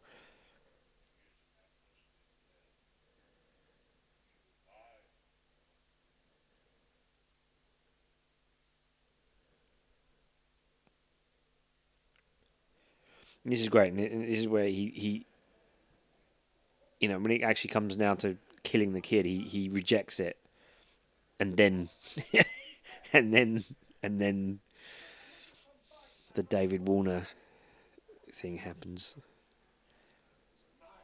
He wants me to murder a child.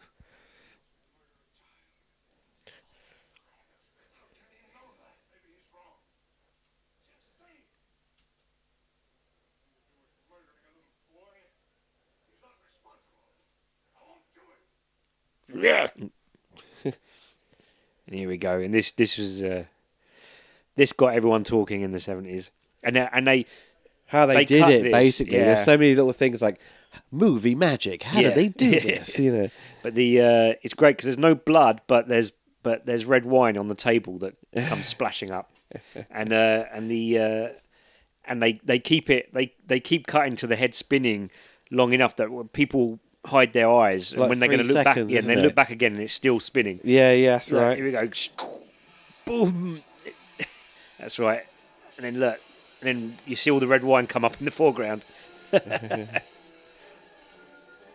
Yeah, looking at himself in the mirror. I mean, that's macabre. Come on. Yeah, that would send you insane. That would send you totally over the edge. Private plane. Yeah, I think this is the private plane that they were going to rent, or rather, it's the interior they were going to rent.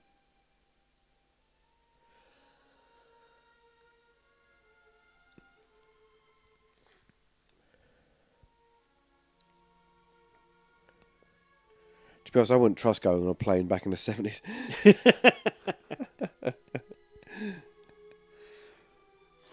Yeah, well, don't forget, in 1978, it was still statistically the safest way to travel. Yeah, it was, yeah.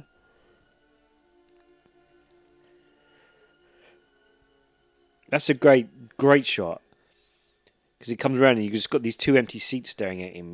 Like basically he's on his own. Yeah. He's totally on his own now. Yeah. And those two seats representing his David mate, Warner and his wife, yeah.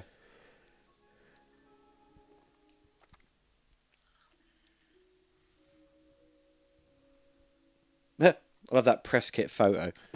Yeah. That still happens.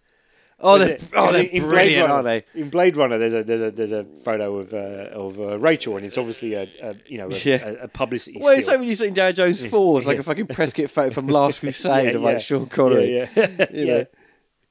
Who took that? It was an amazing lens, Yeah. So well lit. So well lit, yeah.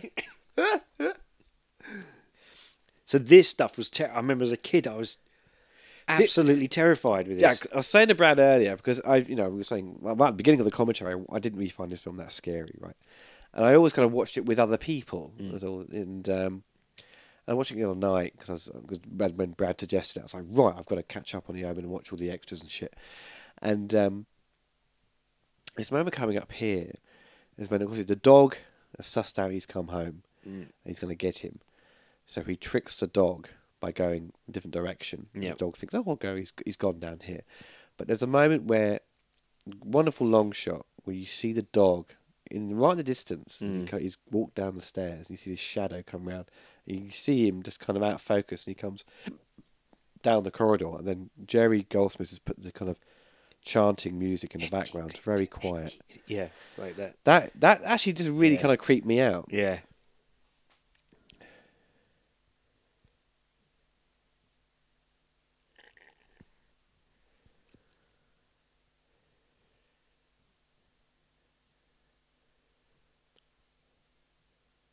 Yeah, this is almost unbearable at the time.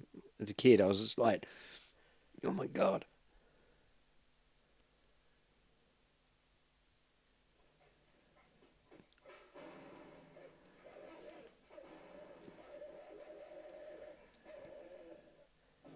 It's also interesting that when the nanny attacks him, the dog like cries out when she dies. Yeah. Yeah. That music here. Yeah. That is. I've heard Jerry use that before. Yeah, that's a classic bit of Jerry. Yeah.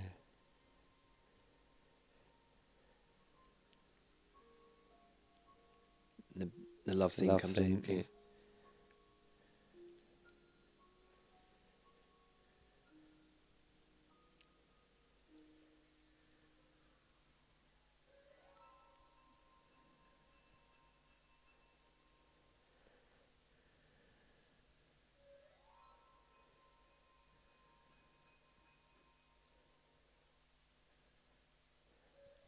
Yeah, so, even now you're hooked. You're just like, we know what's going to happen, but you still. This whole sequence is so, it's just a bloke coming home. He's then he's then got to figure out if he's going to kill his kid or not. Yeah, and it's and you feel that there's forces of evil at work in the house, and you're like, anything can happen.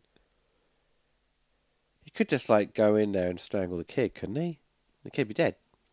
Or can he not die that way? I don't know. It's like, it needs to be stabbed a certain way, but you think, they say it's in a human form. They say it's the way, I think it's to kill the soul, isn't it, as well? But it's like, because he looks through into the other room to see if the nanny's asleep. Yeah. Also, she's playing up that she's asleep. Mm. She's keeping an eye on him. but because I totally forgot that she jumps on him because the music, nothing happens for like a few seconds. You think, because once you've seen the 666, on his face and suddenly it's like something's going to happen. This by law, things always happen that way with horror movies. Someone's going to jump on you. But this really, remember this is where are we? 1975, 76, and this is still kind of paving the way for this kind of thing. Yeah. This is pre-slasher movies. This is pre-Halloween, pre-all that stuff.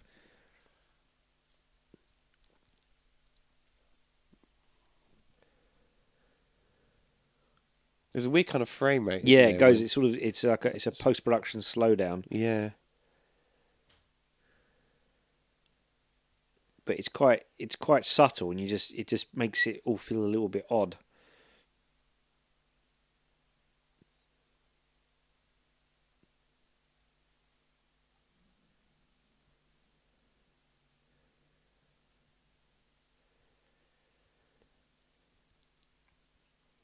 You have to look very carefully to find that 666 when you set up coming. He's completely bald in the morning. Get the clippers out. Yeah. Get it all off. There it is. Found it.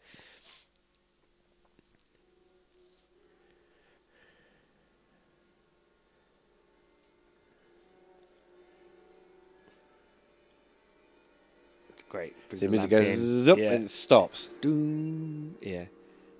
There they are, the 666s. Look at that. He looks up. Yeah, just looks up. The kind of camera comes in. Quiet. She's like, fucking hell. Yeah, that scared the crap out of people. I'm telling you, yeah. Now she takes a bit of a beating as well, And she's going nuts. Get right in the pussy. There we go. Techniques on fighting by Oliver Harper. Mr. Garrison says, Got me right in the pussy. I'll flip her over. Fucking hell. Pull on her hair. Cat fight. She gets a knife right in her neck, doesn't she? Yeah. It's really. She's. This is Billy Whitelaw. She's she's biting his leg. I'm like, what are you doing? Well, I'm just cutting his hair. He just needs a bit of a trim. Samuel Beckett's favourite actress. Now biting Gregory Peck's leg.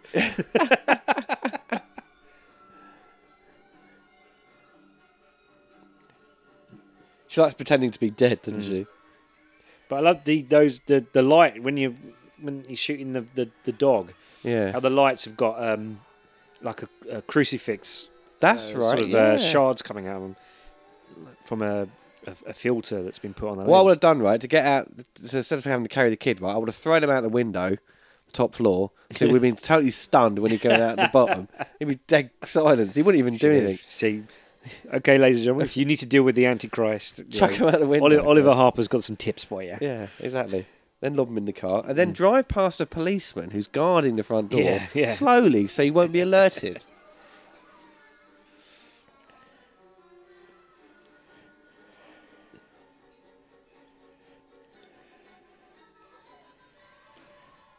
She puts up a good fight, though, the girl. Yep, she likes to bite his leg. She's biting again. She's right old nibbler. Yeah, she's into biting legs. Yeah. Here we go. This is a whole different version of the refrigerator scene in 9.5 Weeks.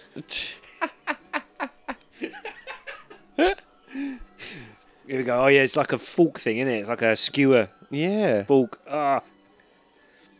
Gosh, she's proper psycho. Yeah. Nuts. There we go.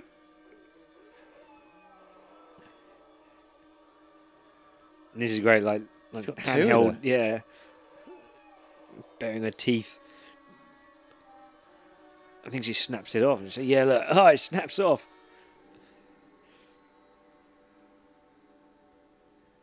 There we go. Get in there, you little shit. I would have bunged him in a boot. Get in there, you little turd. You got a date with a knife. Oh, a dagger. But it's, it's such a... such a simple story, isn't it? I mean, such a brilliant little. It's constructed like a thriller. It's a simple story, and executed with such class. Yeah, that's absolutely, yeah. And there's no convolution. There's no sudden change of tact in the final act, and which is what you see all the time in horror movies now. They feel like they have to keep one-upping, and it's. I just love these films that just are simple in their story, tell it at good pace, and it gets you involved. Like Definitely. because this moment coming up when he's dragging, this film finishes with an image of Gregory Peck dragging a kid through a church. Yeah. He's screaming, "Daddy, no, Daddy, no!" He's gonna stab him. He goes, "God help me!" And then you have this ultra slow motion shot of a bullet coming out of a gun. Yes. Which was a massive deal at the time. I think they had so many lights when they did that it started to melt the wax on the bullet. Oh my God. Yeah.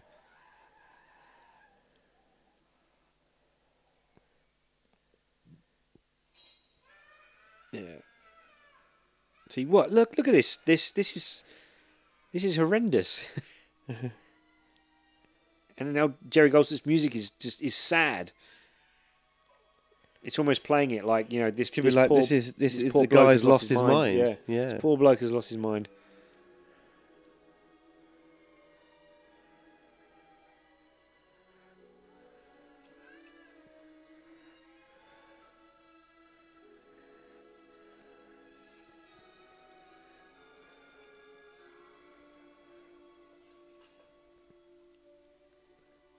But it's the thing. It just goes, "Daddy, no." Yeah.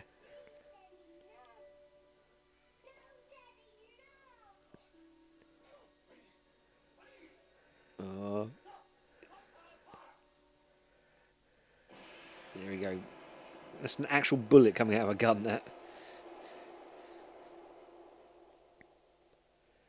And then graveyard.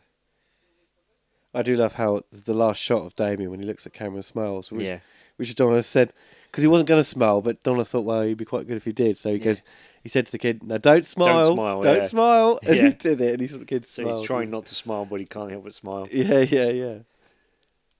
Which is great because it makes it look like he's smiling subtly as opposed to a big cheesy grin.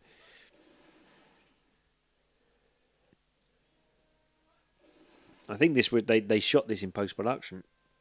I don't think this was originally written in the script, this ending.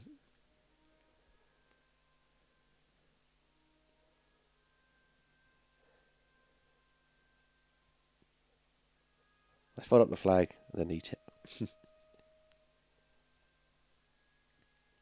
Again, it's got all that soft glow to it, the photography. So I presume it's still Gilbert Taylor shooting this. Yeah, I think. I believe he did do it.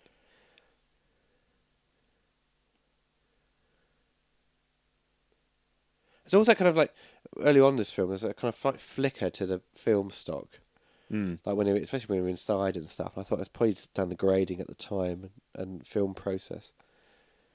Also, if they were using some halogen lights or things like that, that creates that on the film. Yeah. Sometimes I mean, in those days it was almost impossible to figure that stuff out. That's why you watch shots of TVs in the 70s, and quite often they got like big black bars going through them. Things, yeah. Here we go. This is it. This is the shot.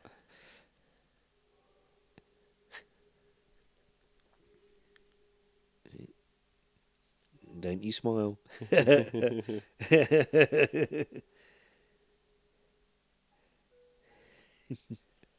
I think even like John Carpenter even copied the music here with the fog. Yeah. With that sort of the piano. Dun, dun, dun, dun, which is the love theme play in amongst the it's great the suite he did like a concert suite of it, and you hear the love theme come in, and then you hear it carrying on through the demon music. It's great. Now, I was saying to Brad earlier, this is super childish, right? Every time I hear the music, 'cause I never understand what they're actually saying in the Latin, right? So I kind of make up my own lyrics. Every time I hear it, I just think they're saying dog poo, smelly poo, and when it got stuck in my head, now. and every time I watch it now, every 20 minutes it plays in my head, and I just start laughing to myself. So, yes. Smelly poo. So bad. But yeah, so if I've ruined the theme tune for you now, I do apologise. Oh, John Richardson. Yeah. Shit, yeah. Yeah, he did the effects. Did many of the Bond films. Yeah. Oh, yeah. And Highlander 2. Yep. Fucking hell. David Tomblin, who was the on first Superman AD as well. on the Star Wars movies and on all Indiana Jones movies. Yeah. Stuart Freeborn. Shit. Yep. Jeez, Oh yeah, yeah. makeup. No, there's just a lot of these guys. And I dissed the makeup. Oh no. A lot of these guys, including obviously Gilbert Taylor, went on to do Star Wars after this. So That's right. And as Richard Donner will tell you. He phoned up with Donner and goes, "What have you done to me? I'm on this stupid space movie." On this stupid space movie with these stupid kids. It's never going to be a success. Yeah. But the old days of like really fucking short end credits. Delane Lee, I used to work there a lot. It's in Dean Street. This would have been in mono as well, I think. Yeah, this is before Dolby Stereo. Yeah. So yeah, but I think it's a wonderful little film that's. I mean, it's not obviously not a little film, but just compact, tells its story well, and has got some amazing atmospheric stuff and a kick-ass Jerry Goldsmith score, and I love it. I think it's wonderful. I totally agree. Well, that is probably in Donner's top 5. Easily in his top 5 films he's done. Yeah, because it's up there. Kind of, you got Superman, Omen, Goonies, Lethal Weapon. That's 4. Come on, what's the 5th one? Scrooged. Oh, Donner would probably say Inside Moves. He probably would. I've not seen that movie, but I love Scrooged. I think Scrooged is amazing. Well, everyone, I hope you enjoyed the commentary. Me and Brad will be back. With some commentaries in November. More light-hearted. Focusing on Joe Dante movies. Yes, we're going to carry on that stint. Yeah, so it'll be Inner Space. Is that what we agreed to? I think we'll go Inner Space next. Okay, yeah. excellent. All right, folks, take care and goodbye. Goodbye.